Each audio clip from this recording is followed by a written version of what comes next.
Ce programme vous est offert par Illico Cash.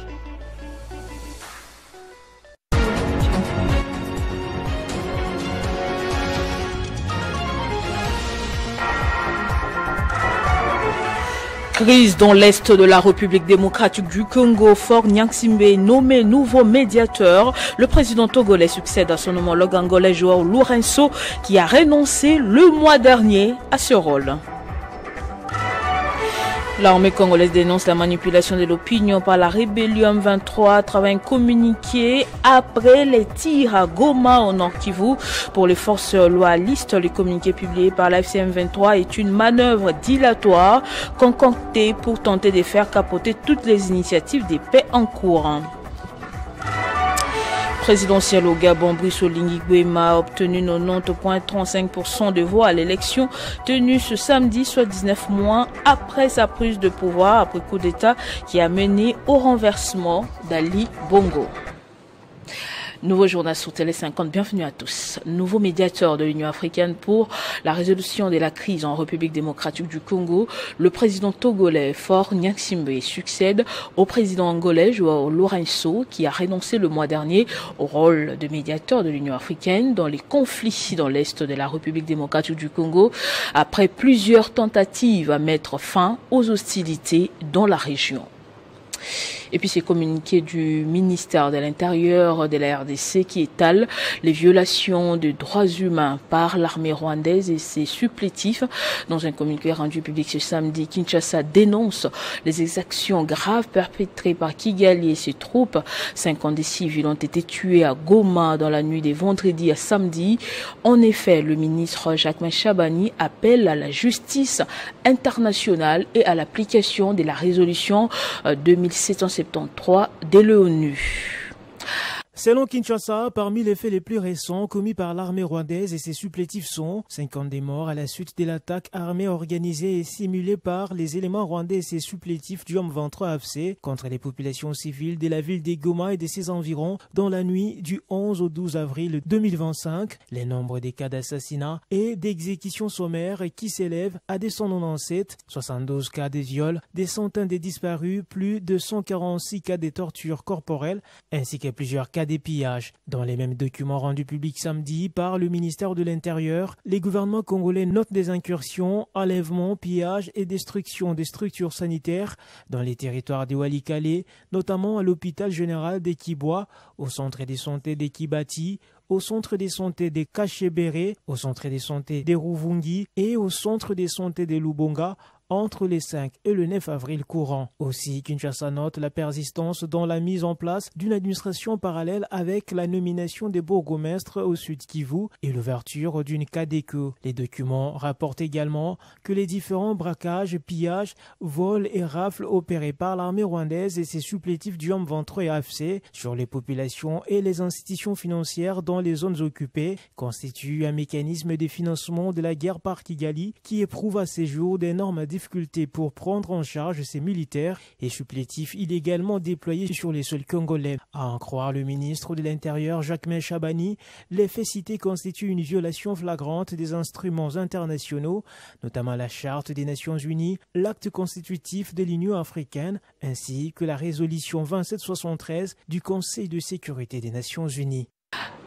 À ce sujet, justement, l'armée congolaise dénonce la manipulation de l'opinion publique par la rébellion M23 à travers un communiqué taillé de toutes pièces selon les FARDC.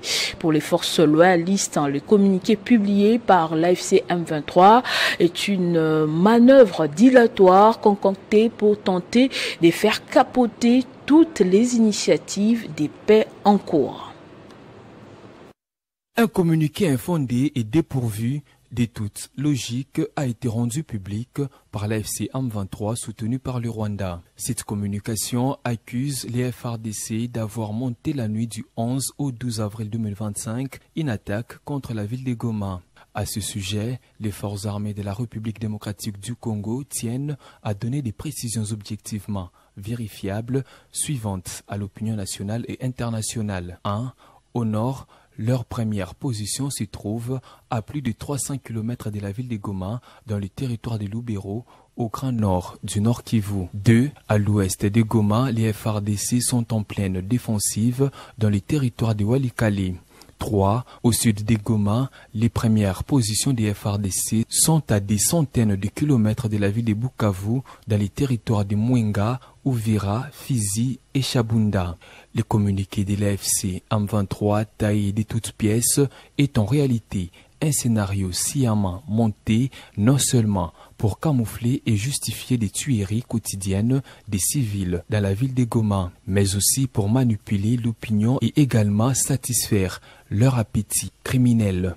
C'est une manœuvre dilatoire concoctée pour tenter de faire capoter toutes les initiatives de paix en cours. Les forces armées de la République démocratique du Congo, tout en demeurant vigilantes et respectueuses des droits de la guerre, restent attachées aux engagements souscrits par la haute hiérarchie pour le retour d'une paix définitive dans l'est de la République démocratique du Congo et dans la sous-région. Fait à Kinshasa, le 12 avril 2025, message signé Ekenge Boumoussa Efomi Sylvain, général-major. Nouveau rebondissement dans l'affaire Boukangalonzo ou nouvel épisode dans les feuilletons judiciaires contre l'ancien Premier ministre Matata Ponyo. Après plusieurs mois de silence, l'opposant et ses compagnons sont attendus ce lundi 14 avril à la Cour constitutionnelle. C'est ce que rapporte le communiqué de cette institution judiciaire rendu public récemment. Clôture ce dimanche du tout premier congrès des médecins organisé sous les thèmes « Développer une intelligence et une force collective pour des actions à la hauteur des défis sociaux ». Ces travaux ont abouti à l'élection des membres du bureau exécutif national du CIMECO.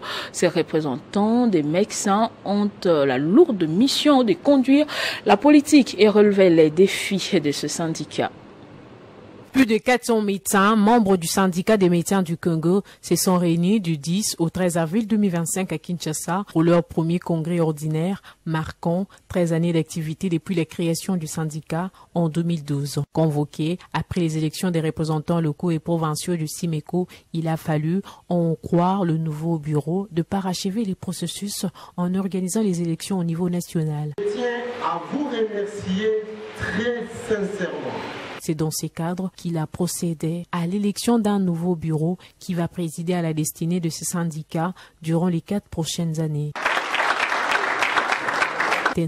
Le bureau du CIMECO sera désormais dirigé par 5 membres. Il s'agit entre autres du docteur Juvenal Mwanda Lenda, réélu secrétaire général, Major Likonde, élu secrétaire général chargé du secteur public, Katulundi Jean-Marie, élu secrétaire général chargé du privé, Kiembo Serge, élu secrétaire général en charge de relations extérieures, et Sylvie Isa, élu SG en charge des questions administratives et financières. Le premier congrès a donc été convoqué après un premier processus électoral général qui a connu l'élection de 630 représentants des médecins, membres du CIMECO au niveau local, provincial.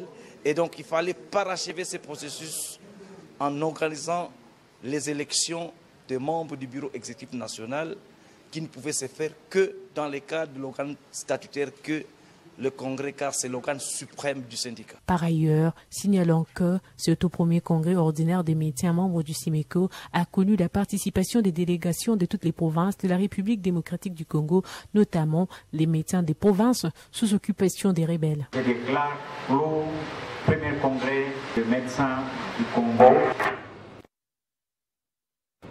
On va parler de l'entrepreneuriat féminin. Les femmes de l'église Péniel Tabernacle située à Mongafula, ici à Kinshasa, ont été sensibilisées dans une journée de partage d'expériences à se prendre en charge. Une initiative de Chiolé Béatrice à travers son ONG Action en faveur de la femme abandonnée, AFA en sigle. Les détails dans ce reportage. Les femmes de la République démocratique du Congo appelées à se prendre en charge et à devenir autonomes pour éviter la dépendance, c'est dans cette optique que les femmes de l'église Péniel Tabernacle dans la commune de Mongafula ont été sensibilisées à travers un partage d'expériences sur le leadership féminin par Mboya Machiolé Béatrice, présidente de l'ONG AFA Entendez, action en faveur de la femme abandonnée. L'initiative, c'est la souffrance des femmes. Parce que je ne voulais pas avoir les femmes qui ont la main tendue vers les hommes. J'avais remarqué que les hommes étaient beaucoup plus astucieux. Ils en profitent pour traîner dans la poussière les femmes qui ont la main tendue. Donc j'étais en train d'encourager mes sœurs de travailler, de ne pas être toujours à la merci des hommes. Parce que les hommes profitent de nos faiblesses. On a souhaité que les femmes soient autonomes, n'est-ce pas, qui se prennent en charge. Béatrice Mbouya-Machiolé a appelé la jeune féminine à se prendre en charge, à ne pas rester la main tendue. Elle a encouragé cette dernière à être entreprenante en créant diverses ressources dans différents domaines de la vie nationale. À la femme abandonnée, c'est quoi? Donc c'est cette femme qui n'a pas de soutien. Mais ce n'est pas toutes les femmes. J'ai scindé des catégories. Donc ce sont des femmes âgées, des femmes veuves, des femmes peut-être mariées mais qui n'ont pas de soutien de son mari. Il y a des femmes abandonnées comme ça. C'est une situation réelle dans nos sociétés africaines et pourquoi pas congolaises. J'appelle la femme à se prendre en charge. La femme doit se relever et ne reste pas dans la poussière. Après avoir étalé son parcours, la présidente de AFA a prodigué quelques conseils nécessaires pour encourager ces femmes à s'épanouir. Une satisfaction pour les participantes qui sont rentrées bien outillées. Et puis le trafic ferroviaire entre les provinces du Grand Kasaï et certaines provinces du Grand Katanga, notamment le Lualaba et le Haut-Katanga, était interrompu depuis plus d'une semaine. Cette suspension fait suite à l'apparition d'une tête d'érosion ayant endommagé la voie ferrée, laissant une partie des rails en surplomb sans support stable, selon la Société nationale des chemins de fer du Congo. Sur le continent, le tombeur de la dynastie Bongo, Brice Oligui Nguema, a obtenu 90,35% des voix à l'élection présidentielle au Gabon, qui s'est tenue ce samedi, soit 19 mois après sa prise de pouvoir par coup d'État, qui a mené au renversement d'Ali Bongo, selon les résultats provisoires publiés ce dimanche par le ministère de l'Intérieur. Brice Oligui Nguema, qui a mis fin au règne de la famille Bongo en août 2023, vient de remporter la présidentielle du 12 avril dernier avec 90,35% des suffrages exprimés selon le résultat provisoire rendu public par les ministères de l'Intérieur 24 heures après les votes. Son principal adversaire, Alain-Claude Bilibanze, a obtenu 3,02%. Et les 6 autres candidats ne dépassent pas les 1% pour ces scrutins, marquant le retour à un régime constitutionnel après la transition pilotée par les militaires. Les taux de participation s'élèvent à 70,4% selon les résultats provisoires. À la tête du pays, depuis le renversement du président Ali Bongo, l'ancien commandant de la garde républicaine, âgé de 50 ans, avait initialement promis de rendre les pouvoirs aux civils. Quelques mois plus tard, il avait obtenu une mise en disponibilité de l'armée avant d'annoncer sa candidature à la présidentielle le mois dernier, affirmant s'y présenter en civil. Donné largement favori du scrutin de samedi, il a été élu pour un mandat de 7 ans renouvelable une fois.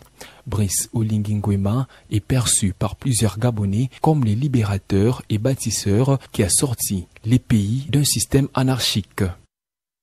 Retour au pays pour parler sport. Football, championnat national Ligue Cocache Ligue 1. Le tableau des 12 qualifiés pour les playoffs affiche désormais complet. Il s'agit de 2 géants de la ville de Lubumbashi qui vont à nouveau nous offrir le derby Lochoa. Les tout-puissants Mazembe et les FC Lupopo, respectivement premier et deuxième au classement. Les FC Tanganyika est l'invité surprise de cette 30e édition de la Lina Foot.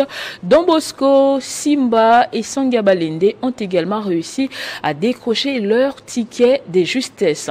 Et dans l'autre groupe, c'est-à-dire le groupe B, nous avons le Daring Club Motema Pembe qui est le dernier à se qualifier cet après-midi après son succès à Kindu face au leader incontestable Maniema Union par 2-1. Le score était d'abord de 1 but partout avant que Daring Club Motema Pembe puisse corser l'addition sur penalty au stade Joseph Kabila Kabange à Kindu.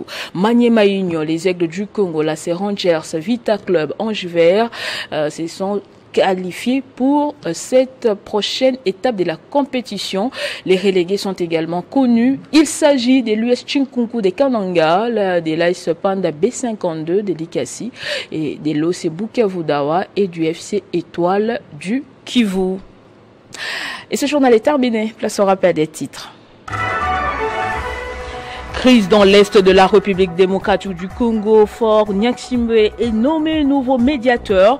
Le président togolais succède à son homologue angolais João Lourenço qui a renoncé le mois dernier à ce rôle. L'armée congolaise dénonce la manipulation de l'opinion par la rébellion M23 à travers un communiqué après des tirs et des tueries à Goma au Nord Kivu. Pour les forces loyalistes, le communiqué publié par l'AFC M23 est une manœuvre dilatoire concoctée pour tenter de faire capoter toutes les initiatives des paix en cours. Présidentielle au Gabon, Brice Oligui Nguema a obtenu 90,35% de voix à l'élection tenue ce samedi, soit 19 mois après sa prise de pouvoir par coup d'État qui a mené au renversement d'Ali Bongo. Des résultats provisoires publiés ce dimanche. Merci de nous avoir suivis depuis Libreville. L'information reste en continu et en temps réel sur votre télévision.